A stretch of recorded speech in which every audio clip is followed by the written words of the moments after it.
السلام علیکم ورحمۃ اللہ وبرکاتہ۔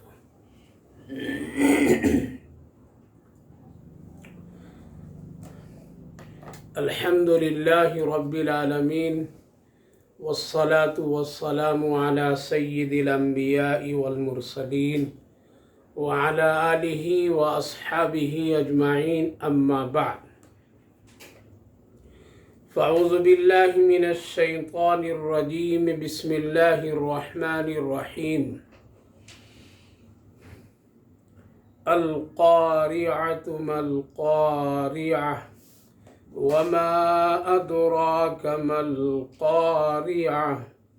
یوم یکون الناس کالفراش المبثوث وتكون الجبال كالعهن المنفوش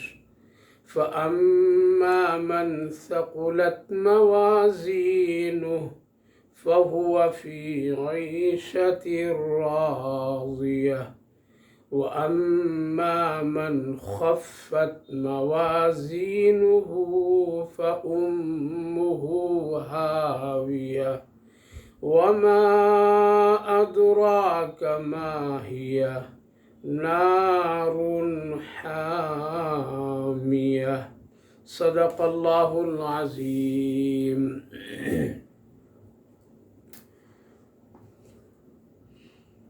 الحمدللہ، اللہ رب العالمین کا شکر، اس کا احسان ہے کہ اللہ رب العالمین نے ہم سب کو قرآن کریم کی اس بابرکت مجلس میں شرکت کی توفیق مرحمت فرمائی ہے۔ اللہ تعالیٰ قبول فرمائے اور آخرت کے لیے نجات کا ذریعہ بنائے۔ پیارے بھائیوں اور بزرگوں، ماں بہنوں، قرآن کریم کی یہ بابرکت مجلس کا جو سلسلہ چل رہا ہے آج الحمدللہ اسی سلسلے کا ایک حصہ ہے، اور عید الاضحیٰ بقرعید کی خوشیاں ہم سبوں نے منائی، اور خیر و عافیت کے ساتھ اللہ نے ہم سب کو یہ بابرکت وقت عطا فرمایا۔ دعا ہے اللہ تعالیٰ سے کہ اللہ تعالیٰ ہر ایک مسلمان بھائی بہنوں کے اعمال کو قبول فرمائے۔ تو بیچ میں ایک سلسلہ رکا تھا، اب پھر دوبارہ اس سلسلے کو جاری کرتے ہوئے آج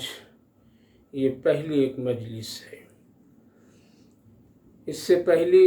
مجلس میں جو سورت گزری تھی وہ سورت العادیات تھی۔ اس کے بعد آج کی اس نشست میں ہم اور آپ سورت القاریہ پر روشنی ڈالیں گے، اور اس کے سلسلے میں ہم سب قرآن کی روشنی میں معلومات حاصل کریں گے۔ جیسا کہ عرض کیا تھا پہلی گزری ہوئی سورت پر کہ سورت العادیات میں اللہ رب العالمین نے خصوصاً انسان اور ایک ایسے حیوان یعنی ایک جانور جو بہت فرما بردار گھوڑا، جس کو ہم سب بہت ہی اچھے طریقے سے جانتے ہیں، اس کی وفاداری کا ذکر اللہ رب العالمین نے کیا تھا، اور ساتھ ساتھ انسانوں کی ناشکری اور انسان جو اپنے رب کی نافرمانی کرتا اس کا تذکرہ بھی تھا، اور پھر قیامت کے کچھ احوال اور حالات بھی چند آیت مبارکہ میں ذکر۔ لہذا اس صورت پاک بھی اور اس کا مضمون بھی تقریباً دو صورتیں جو پہلی گزری ہے انہی سے ملی جلی ہوئی ہے۔ جو ایک سورت اذا زلزلت الارض زلزالہا میں جو مضمون گزرا، اور پھر والعادیات ضبحا میں وحصل علی ما فی الصدور پر جو عنوان اور گفتگو ہوئی، اور اس سے بھی پہلے کچھ ایسی صورتیں اسی وزن اور اسی عنوان کے تحت میں بھی گزری ہے، جیسے اذا وقعت الواقعہ لیس لوقعتها کاذبہ۔ تو گویا کہ قرآن کریم کی چند صورتوں سے اس صورت پاک کا ایک گہرا تعلق اور ربط بھی ہے۔ اور اس سے پہلی جو صورت گزری تھی اذا زلزلت الارض، جس میں قیامت کے ہولناک منظر اور آغاز قیامت کا ایک جھلک اللہ رب العالمین نے بتایا تھا، اور العادیات میں اس کا ایک خوبصورت اور بہت ہی پختہ منظر کو بھی اللہ نے پیش کیا تھا۔ اب ان سارے مضامین پر اگر ایک سرسری نظر ڈالتے ہیں تو اس صورت پاک میں بھی تقریباً 3 طرح کی باتیں آتی ہیں۔ جیسا کہ عرض کیا تھا کہ قیامت ضرور آئے گی، یقیناً آئے گی، یہ قرآن سے بالکل، حدیث سے بالکل ثابت شدہ ہے، اور بے شمار صورت پاک اس سلسلے میں نازل ہوئی ہے، بہت ساری آیات مبارکہ موجود ہے، اور ایمان کا ایک گہرا تعلق قیامت سے ہے، آخرت سے ہے، جس کا ذکر قرآن کریم میں اللہ رب العالمین نے بہت ساری جگہوں پر فرمایا ہے۔ لہذا قیامت تو آنی ہی آنا ہے، اس میں کسی طرح کوئی شک نہیں ہے۔ لہذا قیامت کے آنے کے سلسلے میں 3 درجے مفسرین قرآن کی روشنی میں ذکر کرتے ہیں، جس کا تذکرہ اللہ رب العالمین نے قرآن کریم کی مختلف آیات اور صورتوں میں فرمایا ہے۔ پہلی شکل جو یہ ہے کہ اللہ رب العالمین ایک حالات پیدا فرما دے گا، جس سے لوگوں کو یہ بات اور اس کے لیے ایک تنبیہ کا وقت ہوگا، اور ایک تھوڑا سا مہلت اور ایک وقت اللہ رب العالمین دے گا، اور اس دنیا میں اور پوری کائنات میں ایک تھوڑی سی تبدیلی اللہ رب العالمین پیدا فرمائے گا، جس کو کہتے ہیں نفق اول، یعنی جب ایک وہ شکل ہوگی کہ جب زمین میں زلزلہ، یہ اطلاع قیامت، اذا زلزلت الارض زلزالہا، یعنی قیامت آنے سے پہلے اور قیامت سے ایک کیفیت جو بنے گی قیامت کی، اور نفق اول جو سور پہلے پھونکا جائے گا، تو اس وقت میں یہ حالات ہوں گے کہ ایک دنیا کا اور کائنات کا ایک نقشہ عدل بدل کر کے رہے گا۔ اذا زلزلت الارض زلزالہا واخرجت الارض اثقالہا۔ اس کے بعد پھر ایک شکل ہوگی جس کو قرآن کریم میں اللہ نے ذکر فرمایا، اس کو دوسری شکل کہتے ہیں، یعنی قیامت کا مکمل وقوع ہو جانا اور انسانوں پر ایک حالات طاری ہو جانا، جس کو اللہ نے قرآن میں ذکر فرمایا ہے، یا ایھا الناس اتقوا ربکم ان زلزلۃ الساعۃ شیء عظیم یوم ترونها تذہل کل مرضع، یعنی جس وقت آدمی یہ سارے حالات کو دیکھ کر کے بے ہوش ہو جائیں گے، ایک نشے کی کیفیت میں آ جائیں گے، اور ہر ایک آدمی کے اندر میں ایک بے قراری اور بے چینی ہوگی، اور اس حال میں اللہ رب العالمین سب کو اس دنیا سے ختم فرما دے گا۔ یہ ہے وہ قیامت کا مکمل واقع ہو جانا۔ اور تیسری جو شکل ہے وہ یہ ہے یوم البعث، یعنی قبر سے اٹھنا اور اٹھ کر کے میدان محشر کی طرف جانا۔ یہ قیامت کے وہ گھڑی اور وہ وقت کہلاتا ہے کہ جہاں آدمی کے ہر ایک چیزیں سامنے ہو جائے گی، جس کو اللہ رب العالمین نے قرآن کریم کی ان 2 صورتوں میں ذکر فرمایا تھا، فَمَن يَعْمَلْ مِثْقَالَ ذَرَّةٍ خَيْرًا يَرَهُ وَمَن يَعْمَلْ مِثْقَالَ ذَرَّةٍ شَرًّا يَرَهُ، یعنی ہر ایک آدمی کو اس کے اعمال اس وقت دکھا دیے جائیں گے، اور وہ اس کو خوب اچھی طرح سمجھنے کا موقع دیا جائے گا، اور وحصل ما فی الصدور کے ذریعے سے اللہ نے بیان فرمایا تھا کہ جو کچھ نیکی بدی دل میں وہ سب کے سب اللہ کے سامنے حاضر اور سب اللہ رب العالمین اس وقت بیان فرما دے گا، اور ہر ایک آدمی کو وہ ساری چیزیں دکھائی دے گی اور وہ ساری چیزیں اس کے سامنے ہوگی۔ تو ان تین چیزوں، اور تیسری یہ کہ قیامت سے پہلے ایک دہشت، ایک خوف، ایک ڈر اور ابتدائی حالات جو انسانوں کو بے قراری اور بے چینی کی کیفیت ہوگی، وہ تین نقشے ہیں جس کو اس صورت پاک میں اللہ رب العالمین نے جمع فرمایا اور اس کو اس طرح بیان فرمایا: القاریۃ ما القاریہ، یاد کرو وہ واقعہ جو دل دہلا کر رکھ دے گا۔ دوسرا معنی ہی القاریۃ ما القاریہ، یعنی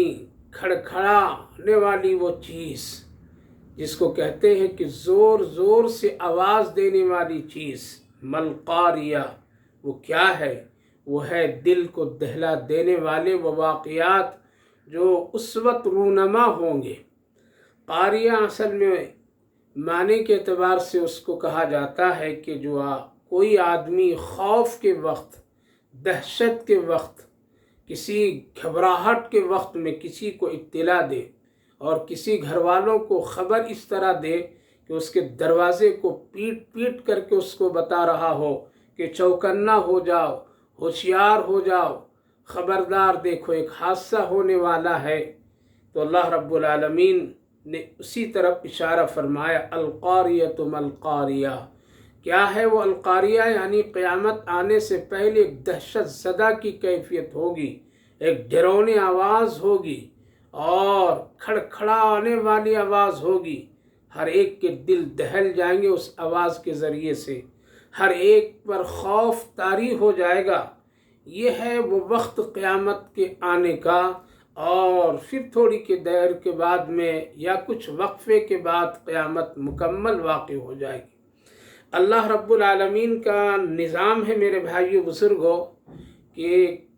تدریجاً ہر ایک عمل کو اللہ تعالیٰ پائے تکمیل تک لاتا ہے، آہستہ آہستہ لاتا ہے،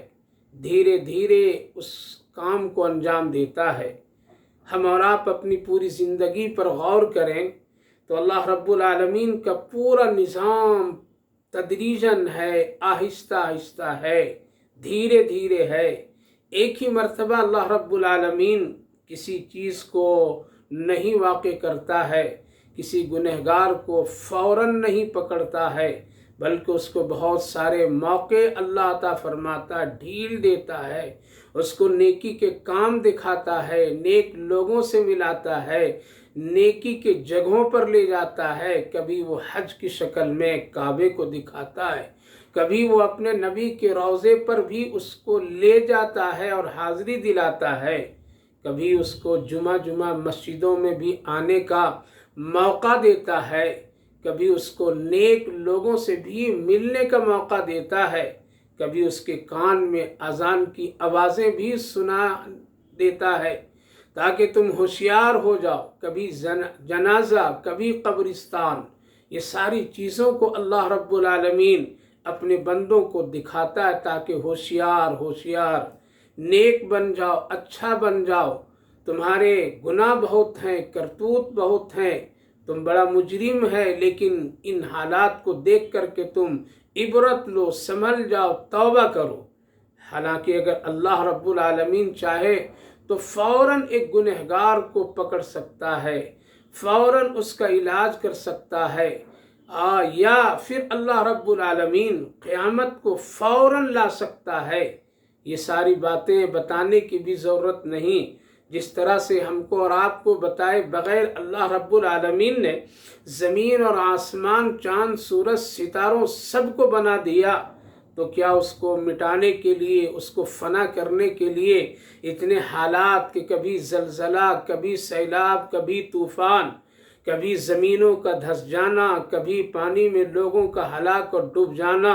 اور یہ حادثات، یہ موتیں، یہ ساری چیزیں اور یہ پورا نظام اللہ رب العالمین کا دکھانے کا مقصد صرف یہ ہے میرے بھائیو بزرگوں کہ قیامت ضرور آئے گی، تم کو ہمیشہ اس دنیا میں نہیں رہنا ہے، تم کو ایک دن آنا ہے، اس سے پہلے تم پاک صاف ہو جاؤ، اس سے پہلے تم اپنے آپ کو سدھار لو، اس سے پہلے تم توبہ اور استغفار کر لو، اگر ایمان نہیں لائے ہو تو ایمان لے آؤ۔ اس لیے اللہ رب العالمین تدریجاً آہستہ آہستہ سارے کام کو انجام دیتا ہے۔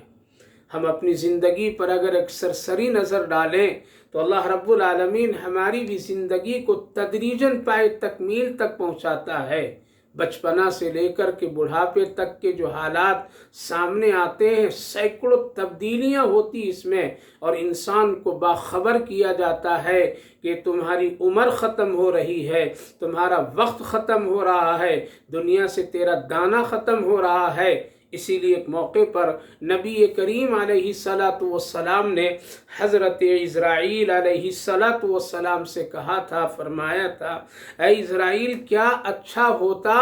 کہ اللہ رب العالمین اپنے بندوں کو موت سے پہلے کچھ وقت اور ٹائم دے دیتا، بتا دیتا کہ چند دنوں میں تمہاری موت ہونے والی ہے، تاکہ بندے توبہ کر لیتے، ایمان لے آتے، تاکہ بندے ذرا سا ہوشیار ہو جاتے، نیک پرہیزگار بن جاتے۔ لیکن ایسا نہیں، موت تو اچانک آ جاتی ہے اور تم آ کر کے روح قبض کر لیتے ہو۔ حضرت نبی کریم علیہ السلام کی اس ارشاد پر حضرت عزرائیل علیہ السلام نے کہا، یا رسول اللہ ایسا نہیں ہے، ایسا نہیں ہے، بلکہ اللہ رب العالمین کا نظام، قانون، طریقہ تدریجاً ہے، اور وہ وقتاً فوقتاً وہ حالات سب کے سامنے پیش کرتا رہتا ہے تاکہ لوگ ہوشیار ہو جائیں۔ یعنی ایک انسان کی جسم میں، زندگی میں، وقت میں جو تبدیلیاں رونما ہوتی ہیں، اس کا یہی مقصد ہے، یہی علامت ہے، یہی چیز ہے کہ تم ہوشیار ہو جاؤ، ہوشیار ہو جاؤ۔ یعنی بچپنا ختم ہوا، جوانی آئی، ہوشیار ہو جاؤ، بڑھاپا آیا، جوانی چلی گئی، ہوشیار ہو جاؤ، وقت ختم ہو رہا ہے، بال کالے سفید ہو گئے، ہوشیار ہو جاؤ، دانت کمزور ہو گئے، آنکھیں کمزور ہو گئی، ہاضمہ خراب ہو گیا، ہاتھوں میں کپکپاہٹ طاری ہونے لگے، چلنے پھرنے اٹھنے بیٹھنے میں مجبوریاں اور دشواریاں لاحق ہو گئی، لہذا نظریں کمزور ہو گئی، سماعت کم ہو گئے۔ یہ ساری جو تبدیلیاں ایک انسان کے جسم میں اور حالات میں رونما ہوتے ہیں، یا رسول اللہ یہ موت کی اطلاع ہے، یہ عمر ختم ہونے کی اطلاع ہے، دنیا سے جانے کی اطلاع ہے۔ تو اللہ ہمیشہ اپنے بندوں کو پیغام دیتا رہتا ہے۔ تو پتہ ہی چلا میرے بھائیو بزرگوں کہ اللہ رب العالمین قیامت کے وہ اصل گھڑی لانے سے پہلے کچھ اللہ تعالی حالات اس دنیا میں ہم کو اور آپ کو دکھاتے ہیں، تاکہ لوگوں جس دنیا کو تم ہمیشہ کی چیز سمجھ کر کے اس سے دل لگا کر کے بیٹھے ہو، اور ایک اصلی خدا اور اپنے رب پیدا کرنے والے اور اس دنیا کے بنانے والے کو تم بھول گئے ہو، ہوشیار ہو جاؤ، ہوشیار ہو جاؤ۔ اس پوری کائنات کا مالک اللہ ہے، اللہ ہے، سب کو فنا اور ہلاک کر دے گا، لہذا اللہ اس سے پہلے کچھ آوازیں، کچھ حالات، اذا زلزلت الارض زلزالہا کے ذریعہ، یا ایہا الناس اتقوا ربکم ان زلزلۃ الساعۃ شیء عظیم کے ذریعے، اور القاریۃ ما القاریہ کے ذریعے، یہ قیامت آنے والی جو حالات ہیں اس سے پہلے ان ساری چیزوں کو جو اللہ دکھاتا ہے، یہ اطلاع قیامت ہے، ہوشیار ہو جائیے، یہ دنیا سدا کی نہیں ہے، ہمیشہ کی نہیں ہے، یہاں کوئی رہ نہیں سکتا ہے۔ اسی لیے القاریۃ ما القاریہ، یعنی وہ کھڑکھڑا دینے والی آواز، دل کو دہلا دینے والی آواز، لہذا قیامت آنے سے پہلے کچھ سخت آوازیں ہوگی جس سے آدمی گھابرے ہو جائے گا، ڈر جائے گا، اور اس قدر بے قرار اور بے چین ہو کر کے بھاگے گا ادھر سے ادھر۔ وما ادراک ما القاریہ، وما ادراک ما القاریہ، کیا آپ کو معلوم ہے قاریہ کیا ہے؟ کیا ہے؟ اب اللہ رب العالمین خود اس کی تشریح فرما دی، یوم یکون الناس کالفراش المبثوث، جس دن لوگ پتنگے کی طرح لوگ گر پڑیں گے، یعنی جس طرح سے پروانے گر پڑتے ہیں اور بے یار و مددگار ہو جاتے ہیں، اسی طرح سے قیامت کے دن اور اس آواز کے سننے کی وجہ سے بے یار و مددگار ہو جائیں گے۔ جس طرح سے پروانے ہوتے ہیں، پتنگے ہوتے ہیں، روشنی کو دیکھ کر کے چلے آتے ہیں، اور کمزوری کی حالت میں آ کر کے تھوڑی دیر کے بعد وہ سب ڈھیر لگ جاتے ہیں، اور پھر اس سے کسی طرح سے کوئی بھی پوچھنے والا نہیں ہوتا ہے۔ تو جب قیامت واقع ہوگی، یہ آوازیں آئے گی، لوگ نکلیں گے، باہر ہوں گے، بے یار و مددگار ہوں گے، اور اس طرح سے پھیلے ہوں گے اور اس طرح سے کمزور ہوں گے جو کوئی ایک دوسرے کو پوچھنے والا نہیں ہوگا۔ کل فراش المبثوث مبثوث۔ میرے بھائیوں بزرگوں، اللہ رب العالمین نے اس طرح سے ہمارے اور آپ کے سامنے احوال کو بیان کر دیا ہے۔ اب تو قیامت کی تیاری اور قیامت پر ایمان رکھنا ایک انسان کے لیے نہایت ہی ضروری ہے۔ یوم یکون الناس کالفراش المبثوث وتکون الجبال کالعہن المنفوش۔ اس دن پہاڑ سب رنگین اون کی طرح ہو جائیں گے، جس طرح سے ایک دھنی ہوئی اون جو رنگین الگ کر کے اس کو چھوڑ دیا جاتا ہے اور جدا جدا اس کو کر دیا جاتا ہے، اسی طرح سے پہاڑ بھی ایک کیفیت میں بدل جائیں گے۔ یعنی اے لوگوں، جو تم زمین پر اتنا مضبوط اونچے پہاڑ جو دیکھ رہے ہو، جو تمہارے سامنے زمانے سے کھڑے ہیں، لہٰذا اس دن جس دن یہ آواز آنے لگے گی اور جس دن قیامت کی بالکل ابتدا ہو جائے گی، تو پہاڑ بھی اس طرح سے ہو جائیں گے، روئی کی دھنی ہوئی طرح اور اون کی وہ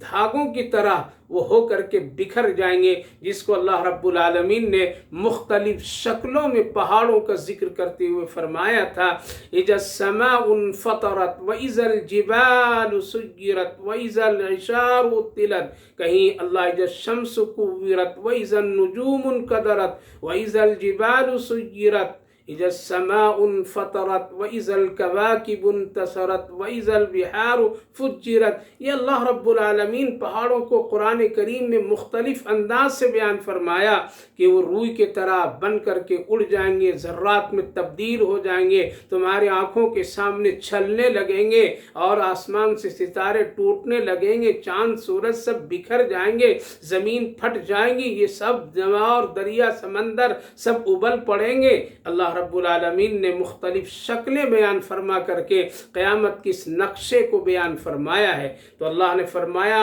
القاریۃ ما القاریہ وما ادراک ما القاریہ۔ اس آواز کی وجہ سے اس وقت میں انسان بے خبر ہوں گے، وہ کمزور ہوں گے، وہ پتنگوں کی طرح ادھر ادھر پڑ جائیں گے، پروانوں کی طرح ادھر ادھر بکھر جائیں گے، کوئی پوچھنے والا اس کو نہیں ہوگا۔ یعنی موت کی اس حالت میں سب کے سب تبدیل کر دیے جائیں گے، اور پہاڑ اپنی جگہ سے ہٹ کر کے وہ چلنے لگے گا، اور اس کے ساتھ ساتھ وہ قیامت مکمل واقع ہو کر کے رہ جائے گی۔ وَتَكُونُ الْجِبَالُ كَالْعِهْنِ الْمَنْفُوشِ۔ یہ تو قیامت کے واقع ہونے کی حالات کو اللہ نے ذکر فرمایا۔ قیامت ہو جانے کے بعد جب پھر لوگ قبروں سے اٹھیں گے، یہ تیسرا مرحلہ ہے، جہاں لوگ قبروں سے اٹھائے جائیں گے اور میدان محشر کی طرف اس کو جمع کر دیا جائے گا، جس کو اللہ نے مختلف جگہوں پر ذکر فرمایا ہے، اور خود اذا زلزلت الارض زلزالہا، جہاں ذکر کیا گیا کہ ہم تمہارے اعمال تمہارے سامنے کر دیں گے، اور پھر فمن یعمل مثقال ذرۃ، یعنی ذرے ذرے کا خیر اور شر کا تیرے سامنے حساب پیش کر دیے جائیں گے۔ لہذا وہ وقت کو اللہ نے یوں بیان فرمایا، جب تیرے نام اعمال تمہارے سامنے ہوں گے، اور جب تمہارے شر اور خیر مکمل تمہارے سامنے ہوں گے، جس کا تم خود مطالعہ کرو گے۔ اقرأ کتابک کفی بنفسک اليوم علیک حسابا میں اللہ نے ذکر فرمایا، لوگ پڑھیں گے اور پڑھ کر کے پھر کہیں گے یہ کیسی کتاب ہے جس میں ایک ایک چیز کو درج کر دیا گیا ہے۔ فاما من ثقلت موازینہ فہو فی عیشۃ راضیہ۔ پھر اس اعمال کے دو طرح لوگوں کے حالات ہوں گے، ایک وہ لوگ کہ جن کے وزن بھاری ہوں گے، جن کے اعمال کا وزن ترازو بھاری ہوگا، فَهُوَ فِي عِيشَةٍ رَاضِيَةٍ، تو وہ لوگ تو بہت ہی عیش اور خوشی کی زندگی میں ہوں گے، من پسند ان کی زندگی ہوگی، وہ لوگوں کو خوب اپنے اعمال کو دکھاتے چلیں گے، لوگوں کو بلائیں گے، آؤ آؤ دیکھو میرا نام اعمال، دیکھو مجھے دائنے ہاتھ میں ملا، میرا فلاں فلاں، خوشیوں میں رہیں گے، یعنی وہ جنت میں رہیں گے، جنت میں داخل کر دیے جائیں گے۔ فَهُوَ فِي عِيشَةٍ رَاضِيَةٍ وَأَمَّا مَنْ خَفَّتْ مَوَازِينُهُ، اور جن کا ترازو پلڑا بالکل ہلکا ہوگا، وزن کم ہوگا، فَأُمُّهُ هَاوِيَةٌ، تو پھر وہ ایک گڑھے میں ہوں گے، اور وہ گڑھا کیا ہے جس کو اللہ نے خود فرمایا وَمَا أَدْرَاكَ مَا هِيَ، کہ آپ کو معلوم وہ گڑھا کیا ہے؟ نار حامیہ، وہ آگ کی ایک بھٹی ہے، آگ کی ایک دہکتی ہوئی جگہ ہے، وہ ہے وہ گڑھا جہاں جس کے نام اعمال کمزور ہوں گے، بے وزن ہوں گے، اس میں کچھ حقیقت اور حیثیت نہیں ہوگی، بالکل ایک کاغذ اور ایک غبارے سے ہوا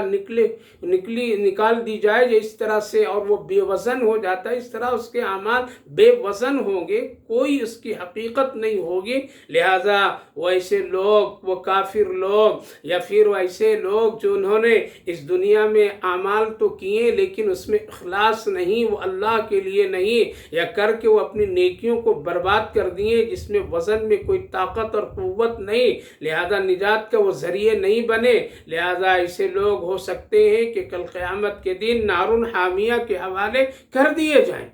یہاں قرآن کریم میں اللہ رب العالمین نے وزن کا تذکرہ کیا، اس سے پتہ چلا کہ جو کچھ ہم لوگ اس دنیا میں اعمال کرتے ہیں وہ سب وزن کیے جائیں گے، وزن کیے جائیں گے، ترازو پر رکھا جائے گا اور وزن دکھایا جائے گا۔ یہ ہے، گنتی نہیں ہوگی وہاں پر میں کہ یہ اتنے نمبر اتنے نمبر اتنے نمبر، 1 2 4 5 نہیں، بلکہ آپ کی ہماری نیکیوں کو اللہ رب العالمین ترازو پر رکھ کر کے وزن کر کے بتائے گا کہ اس میں کتنا وزن ہے، کتنا اخلاص ہے، کتنا خلوص ہے، یہ عمل کس لیے کیا تھا، کس کے لیے کیا تھا، کیوں کیا تھا، ان ساری چیزوں کی وجہ سے پھر اللہ رب العالمین اس اعمال کو وزن کر کے ہم کو اور آپ کو بتائیں گے۔ لہذا وزن ہوں گے نام اعمال۔ پتہ یہ چلا کہ اللہ رب العالمین کے نزدیک مقدار نہیں، گنتی نہیں، بلکہ وزن کی کیفیت ہے، اخلاص کی کیفیت ہے۔ اگر چیز اور عمل تھوڑا ہے، تھوڑی سی نیکی ہے، لیکن وہ اخلاص کے ساتھ ہے، محبت کے ساتھ ہے، اللہ ہی کے لیے ہے، تو یقیناً اس کا وزن بھاری ہو جائے گا۔ جیسا کہ حدیث پاک میں نبی کریم علیہ السلام نے ارشاد فرمایا کہ کبھی اللہ رب العالمین کسی بندے کے ساتھ میں جب اس کا وزن کم ہوگا تو اللہ رب العالمین اس کے ترازو پر کلمہ لا الہ الا اللہ محمد الرسول اللہ کی ایک پرچی ڈال دیں گے، لہذا وہ سارے معاملے کو حل کرتے وہ بھاری ہو جائے گا، وزنی ہو جائے گا۔ سوال یہ پیدا ہوتا ہے کہ ساری نیکیاں اپنی جگہ اور سارے گناہ اپنی جگہ، جہاں پر میں وزن بالکل ہلکا ہے، پلہ گناہ کا بالکل ایسا ہے، جھکا ہوا بھاری ہے، اور نیکی بالکل ہلکی ہے، کچھ بھی نہیں ہے، اس نیکی کے پلے میں صرف ایک پرچی لا الہ الا اللہ کا اللہ کے حکم سے فرشتے ڈالیں گے تو وہ وزنی ہو جائے گا۔ علماء محدثین فرماتے دراصل مسئلہ یہ ہے کہ اس کلمہ لا الہ الا اللہ ہی سے پوری دنیا، پوری کائنات کا وجود ہے، کیونکہ اس میں اللہ کا نام ہے لا الہ الا اللہ، اور اللہ فنا ہونے والی ذات نہیں ہے تو اس کا کلمہ بھی فنا نہیں، اس لیے اس کے اندر میں ایک وزن ہے، اس کے اندر ایک طاقت ہے، یہ چند حرفوں میں اپنے اندر بڑی قوت اور قدرت کا حامل ہے، اس لیے وزن اس کے بھاری ہو جائیں گے۔ پتہ یہ چلا میرے بھائیو بزرگوں کہ اللہ کے نزدیک گنتی نہیں ہوگی، اللہ مقدار کو نہیں دیکھے گا، اللہ رب العالمین کمیت کو نہیں بلکہ کیفیت کو دیکھے گا کہ اس عمل میں کتنا خلوص ہے، اس عمل میں کتنا اخلاص ہے، یہ عمل کیوں کیا تھا بندہ، کس کے لیے کیا تھا، یہ نماز، یہ روزے، یہ حج، یہ زکوٰۃ، یہ صدقات، یہ خیرات، یہ نوافل، یہ تہجد، یہ ساری عبادتیں، جو کچھ بھی اس دنیا میں آدمی کیا ہے وہ کس کے لیے ہے۔ اگر اخلاص ہے اور وہ عمل اگر خدا نخواستہ بالکل تھوڑا ہے، وہ نیکی بالکل مختصر مقدار ہے تھوڑی ہے، لیکن اس میں اگر اخلاص ہے تو وہی کامیابی کا ذریعہ بنیں گے۔ باقی تو اگر ایک آدمی پہاڑ جیسی نیکیاں، ہزاروں لاکھوں رکعتیں، ہزاروں وہ اپنے اندر میں ساری چیزیں لے کر کے پہنچ رہا ہو، لیکن اس میں اخلاص نہیں، دکھاوا ہے، شہرت ہے، نام و نمود ہے، غیر اللہ کے لیے ہے، لوگوں کے لیے ہے، واہواہی کے لیے ہے، اور اس کے اندر میں وہ سنت کی رعایت نہیں ہے، اللہ رسول کے احکامات کی پابندی نہیں ہے، تو پھر وہ کل اللہ کے رسول صلی اللہ علیہ وسلم نے ارشاد فرمایا وہ بے وزن ہوں گے، اس کا وزن بالکل نہیں ہوگا، اور وہ خالی ہوا کی کیفیت ہوگی۔ لہذا عمل میں اخلاص پیدا کیجئے، اللہ کے نزدیک وہ کیفیت پسند ہے، اور وہ مقدار، وہ گنتی اور کثرت پسند نہیں ہے۔ ایک واقعہ آپ کے سامنے عرض کرتا ہوں، اس سے اندازہ لگائیے کہ اللہ کے نزدیک تھوڑا عمل لیکن اخلاص، تھوڑی چیز صدقہ خیرات لیکن اخلاص، اگر ایسی چیز ہے تو اللہ کے نزدیک بہت پسند ہے، اور اللہ رب العالمین اس عمل کو خوب پسند کرتے ہیں۔ لہٰذا ہمیشہ آدمی کو اپنے عمل میں اور اپنے کیے ہوئے کاموں میں اخلاص ہو، چاہے وہ کام تھوڑا ہو، وہ نیکی تھوڑی ہو۔ نبی کریم علیہ السلام کی خدمت میں اللہ رب العالمین جب وہ نبی کے ساتھ میں ویسے حالات پیدا ہوئے، اور مدینہ طیبہ میں ایک موقع پر اللہ کے رسول صلی اللہ علیہ وسلم نے جب کسی غزوے کے موقع پر آپ نے اعلان فرمایا، اے لوگو، جو کچھ تمہارے پاس ہے اللہ کے لیے، اللہ کے راستے میں کچھ خرچ کرو اور اپنا مال لا کر کے یہاں پیش کرو۔ اس میں سے حضرت سیدنا صدیق اکبر رضی اللہ عنہ بھی تھے موجود۔ آپ گھر جاتے ہیں، وہاں حضرت عمر رضی اللہ عنہ بھی موجود ہیں، وہ بھی گھر تشریف لے جاتے ہیں، اور لے جانے کے بعد میں حضرت عمر رضی اللہ عنہ اپنے گھر کے مال و اسباب پر ایک نظر ڈالتے ہیں اور خوب غور و فکر کرتے ہیں، ان میں سے آدھا مال الگ کرتے ہیں اور اللہ کے رسول صلی اللہ علیہ وسلم کی خدمت میں لے کر کے تشریف لاتے حاضر ہوتے ہیں، جو ایک اچھی مقدار ہے، ایک بڑا تھیلا، یہ ایک بڑا گیٹرا ہے جس میں بہت ساری چیزیں، انواع اقسام کی چیزیں اس میں پڑی ہوئی ہیں، اور ایک مقدار ہے اس میں، یعنی زیادہ ہے۔ حضرت ابو بکر صدیق رضی اللہ عنہ اپنے گھر کے مال و اسباب پر ایک سرسری نظر ڈالتے ہیں، غور و فکر کرتے ہیں، تو آپ دیکھتے ہیں کہ بہت میرے گھر میں کم ہے، اور اس کم کی کیفیت ایسی ہے کہ آپ بہت کچھ کیے، جمع کیے، یہاں تک کہ حدیث پاک میں اب جھاڑو لگائیں، ہاتھ چلا کر کے دیکھیں، کہیں اگر ایک دانہ بھی اگر میرے گھر میں مل جائے، آج وہ سب اللہ کے رسول صلی اللہ علیہ وسلم کے حوالے کر دوں گا، اللہ کے حوالے کر دوں گا۔ تو جھاڑو دے کر کے، ہاتھ زمین پر پھیر کر کے، جہاں جہاں کوئی چیز رکھنے کی ہے وہاں بھی ہاتھ لگائے، اور ایک ایک دانہ، ایک ایک رتی بھر چیزوں کو لے کر کے آئے، یہاں تک کہ آپ نے اپنے جسم سے کپڑے کو بھی اتار کر کے آپ اس میں شامل کر دیے، اور بعض روایت میں کہ کپڑے کو نہیں بلکہ آپ نے اپنے کپڑے پر جو وہ بٹن لگے ہوئے تھے اس کو بھی نکال کر کے اس کی جگہ پر ببول کے کانٹے ٹاک دیے، اور اس سے آپ نے جوڑ دیا کپڑے کو، اور وہ نکال کر کے سامان میں رکھ دیا۔ ساری چیزوں کو کرنے کے باوجود حضرت سیدنا صدیق اکبر رضی اللہ عنہ جب لے کر کے آئے تو سامان بالکل تھوڑا ہے، چیز تھوڑی ہے، گٹری بالکل چھوٹی ہے۔ حضرت عمر رضی اللہ عنہ آج بہت ہی غور سے دیکھ رہے تھے کہ آج حضرت ابو بکر رضی اللہ عنہ کا سامان تو بہت کم ہے، ہم تو ان سے آگے آج بڑھ جائیں گے، ہمارا سامان تو زیادہ ہے، بڑا ہے میرا تھیلا گٹر۔ اللہ کے رسول صلی اللہ علیہ وسلم دونوں کے اوپر ایک سرسری نظر ڈالتے دیکھتے ہیں، سمجھ گئے آج میرا وہ ساتھی، میرا وہ دوست ابو بکر صدیق جو شروع سے اپنے مال اور جان سب کچھ اللہ اور اللہ کے رسول کے لگایا، آج اس کے گھر سے سامان کم ملا ہے، کم لے کر کے آئے ہیں، اور حضرت عمر رضی اللہ عنہ کے پاس آج زیادہ ہے۔ حضرت عمر بھی سوچ رہے ہیں کہ آج تو ہم آگے بڑھ گئے اس عمل میں، کبھی یہ شخص ہم کو بڑھنے نہیں دیا، کبھی بھی اس سے ہم بڑھ نہیں سکے، ہمیشہ آگے ابو بکر، ہمیشہ آگے ابو بکر، ایمان میں بھی ساری چیزوں میں آج ہم بڑھ گئے۔ دل میں سوچ رہے تھے اللہ کے رسول صلی اللہ علیہ وسلم، اللہ اکبر، دونوں کا دل کس طرح رکھتے ہیں اور کیا انداز آپ کا نرالا ہوتا ہے۔ اللہ کے رسول صلی اللہ علیہ وسلم کس قدر آپ حکیمانہ انداز میں اور کس قدر آپ محبت کی انداز میں سوال کرتے ہیں۔ سب سے پہلے سوال حضرت عمر رضی اللہ عنہ سے، عمر اپنے گھر والوں کے لیے کیا چھوڑا ہے؟ حضرت عمر رضی اللہ عنہ نے جواب دیا، یا رسول اللہ، آدھا مال گھر والوں کے لیے اور آدھا اللہ اور اللہ کے رسول کے لیے لے کر کے آیا ہوں۔ یہ ہے آدھے آدھے، نصف نصف۔ حضرت ابو بکر صدیق رضی اللہ عنہ سے بھی سوال کیے اللہ کے رسول صلی اللہ علیہ وسلم، ابو بکر تم نے گھر والوں کے لیے کیا چھوڑا ہے؟ حضرت سیدنا صدیق اکبر رضی اللہ عنہ نے جواب دیا، یا رسول اللہ، اپنے گھر میں اور گھر والوں کے لیے اللہ اور اس کے رسول کو چھوڑ کر کے جھاڑو دے کر کے لے کر کے آ گیا ہوں، دے کر کے لے کر کے آیا ہوں۔ اللہ کے رسول صلی اللہ علیہ وسلم یہاں مقدار نہیں پوچھے، اللہ کے رسول صلی اللہ علیہ وسلم یہاں تعداد نہیں پوچھے، عمر تم کیا کیا لائے ہو، کتنا ہے، وزن کتنا ہے، کون کون سی چیز اس میں داخل ہے، کتنی مقدار ہے، یہ نہیں سوال فرمایا۔ اللہ کے رسول صلی اللہ علیہ وسلم آپ کیفیت معلوم کیے، آپ سوال کا انداز بدل دیتے ہیں اور اس طرح بدل دیتے ہیں کہ تم گھر والے لوگوں کے لیے کیا چھوڑا ہے۔ حضرت ابو بکر صدیق رضی اللہ عنہ کے اس جواب پر اللہ اکبر، اللہ اکبر، نبی کریم علیہ السلام کے چہرے میں ایک عجیب بشاشت کی کیفیت ہو جاتی ہے۔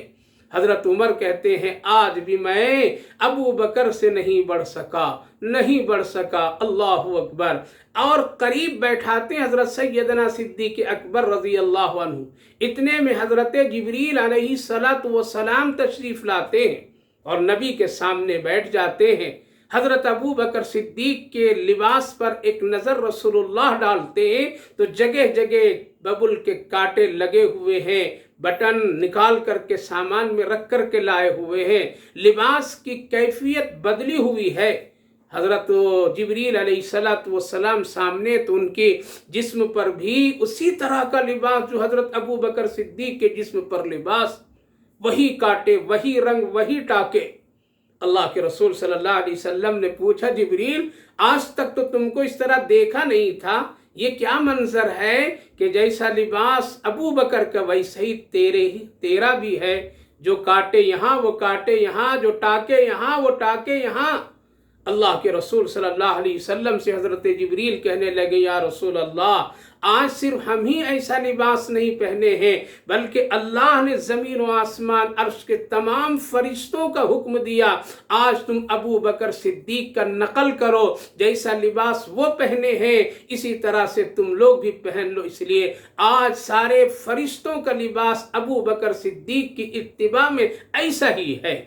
اللہ اکبر، اللہ اکبر۔ اور پھر آگے کے جملہ محدثین ذکر فرماتے ہیں کہ اللہ کے رسول سے کہنے لگے، یا رسول اللہ، ہم اس لیے آئے ہیں، اللہ آج کہہ رہا ہے کہ میرے محبوب سے کہو کہ وہ اپنے سچے پکے دوست ابو بکر صدیق سے ذرا پوچھ لیں کہ وہ اللہ سے راضی ہے یا نہیں راضی ہے۔ اللہ اکبر، یہ مقام، یہ رتبہ، پوری دنیا یہ کہتی ہے اللہ تو راضی ہو جا۔ آج اللہ پوچھ رہا ہے نبی کے اس سچے دوست سے، ابو بکر صدیق سے، کہ یہ اللہ سے خوش ہیں یا نہیں خوش ہیں۔ یہ مقام میرے بھائیو بزرگوں اخلاص کی بنیاد پر ہے، مقدار پر نہیں ہے۔ آج ہم لوگ حج پر حج، عمرے پر عمرے، قربانی ہزاروں، اللہ اکبر، وقت کہاں کیا، لیکن اس میں اخلاص نہ ہونے کی بنیاد پر آج نہ حج کے اثرات ہم پر ہیں، نہ عمرے کے اثرات ہم پر ہیں، نہ نمازوں نوافل کے اثرات ہیں،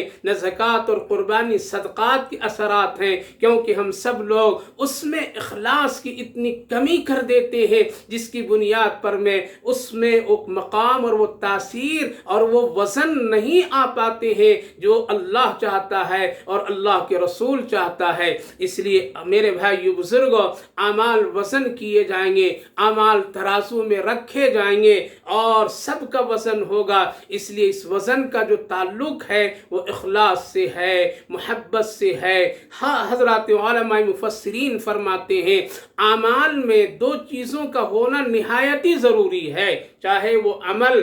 کوئی بھی ہو، حج ہو، عمرہ ہو، نماز ہو، زکوٰۃ ہو، صدقات ہو، نوافل ہو، تہجد ہو، کوئی بھی عمل ہو، یہاں تک کہ کھانا پینا، کپڑا پہننا، اگر اس میں اخلاص میں یہ باتیں اگر آ جائے کہ اس میں رسول اللہ صلی اللہ علیہ وسلم کی سنت کے مطابق ہو تو پھر اس کا عمل بہت ہی مقبول بن جاتے ہیں اور اس میں ایک وزن کی کیفیت ہوتی ہے، اس میں انوار اور برکات ہوتے ہیں، اور یہی کل قیامت کے دین میں میرے بھائیو بزرگوں ترازو پر بھاری اور وزنی بن کر کے ہمارے اور آپ کے لیے مغفرت کا ذریعہ بن جاتے ہیں۔ آج ہم عمل تو ضرور کرتے ہیں لیکن سنت کے خلاف کرتے ہیں، سنت سے بہت دور ہو کر کے کرتے ہیں، سنت کا اس میں کوئی دخل نہیں ہوتا ہے، جس کی وجہ سے اعمال بیکار دنیا میں نظر آنے لگتے ہیں۔ کل قیامت کے دن بات کی وزن ہوگی، آنکھوں کی ساری کیفیتوں کی وزن ہوگی، سننے سنانے کی وزن ہوں گے، لہذا ہر ایک عمل ذرہ ذرہ جس کو اللہ نے فرمایا فَمَن يَعْمَلْ مِثْقَالَ ذَرَّةٍ خَيْرًا يَرَهُ وَمَن يَعْمَلْ مِثْقَالَ ذَرَّةٍ شَرًّا يَرَهُ، لہذا اپنے اعمال کو وزنی بنائیے، اخلاص کے ذریعے سے، نیتوں کی اچھی ہونے کے ذریعے سے، خلوص کے ذریعے سے، اللہ کی محبت کے ذریعے سے، رسول اللہ صلی اللہ علیہ وسلم کی محبت کے ذریعے سے، سنت پر عمل کر کے، بزرگان دین صحابہ کرام کی اقتداء و احترام کے ذریعے سے، میرے بھائیو بزرگوں اپنے اعمال میں حسن اور خوبصورتی اور وزنی پیدا فرمائیے، ورنہ کہیں ایسا نہ ہو جیسا کہ اللہ کے رسول صلی اللہ علیہ وسلم نے حضرت ابو ہریرہ رضی اللہ عنہ سے پوچھا تھا، اے ابو ہریرہ بتاؤ کون سب سے زیادہ غریب اور مسکین ہے؟ تو آپ نے کہا تھا یا رسول اللہ وہ آدمی جس کے پاس مال جال دنیا کچھ بھی نہ ہو، وہ ہے مسکین ہے۔ آپ نے ارشاد فرمایا میری امت میں سب سے بڑا مسکین وہ ہوگا، محتاج ضرورت مند وہ ہوگا، اور وہ ہوگا کہ جو کل قیامت کے دن حاضر ہوگا اللہ کے سامنے، دنیا میں تو بڑا بڑا عمل کر کے ہوگا، پہاڑ جیسی اس کی نیکیاں ہوگی، گنتی کے اعتبار سے کرنے کے اعتبار سے، لیکن جب اس کو ترازو پر رکھا جائے گا تو اس میں وزن نہیں ہوں گے، بالکل خالی ہوا ہوں گے، اور پھر اس کا عمل تو ہوگا لیکن در پردہ وہ اتنا گناہ کر کے ہوگا، غیبت کیا ہوگا، چغل خوریاں کیا ہوگا، کسی کا حق دبایا ہوگا، کسی کو ستایا ہوگا، کسی پر کچھ کیا ہوگا، اور وہ سب لوگ اس وقت آئیں گے اور بدلہ لیں گے تو پھر اس کی ساری پہاڑ جیسی نیکیوں کو اللہ رب العالمین سب میں تقسیم کر دے گا اور اس کے پاس اب کچھ نہیں رہے گا۔ لہٰذا یہ میری امت کا سب سے بڑا مسکین ہوگا، اور یہی مسکین سب سے زیادہ ہو کر کے کل قیامت کے دن افسوس کرے گا۔ اس لیے میرے بھائیو بزرگوں نیکی کیجئے، نیکی کو بچا کر کے رکھیے، نیکی کر کے ایسی تھیلی میں مت ڈالیے جس میں سوراخ ہو اور پھر وہ ضائع ہو جائے گناہوں سے، بد اخلاقیوں سے، بدنیتوں سے، رسول اللہ کی سنتوں کے خلاف ورزی کرنے سے۔ اس لیے اپنے اعمال کے وزن کو اگر بڑھانا ہے اور کل قیامت کے دن دیکھنا ہے اور فَهُوَ فِي عِيشَةٍ راضیہ میں اگر جگہ بنانی ہے تو پھر اپنے اندر اخلاص، خلوص، للہیت، قرآن و حدیث اور سنت کے مطابق ہر ایک عمل کو کیجئے، چاہے وہ عمل تھوڑا کیوں نہ ہو۔ آپ صرف 5 وقت کی نماز پڑھیے لیکن سنت کے مطابق پابندی سے پڑھیے، قسم خدا کی نجات کا ذریعہ اور عمل میں ایک وزنی کی کیفیت پیدا ہو جائے گی۔ اور اگر آپ 5 وقت کی نماز پڑھتے ہیں، اوابین تہجد سب پڑھتے ہیں، لیکن اگر اس میں سنت نہیں، اخلاص نہیں، دکھاوا ہے، چرچا ہے،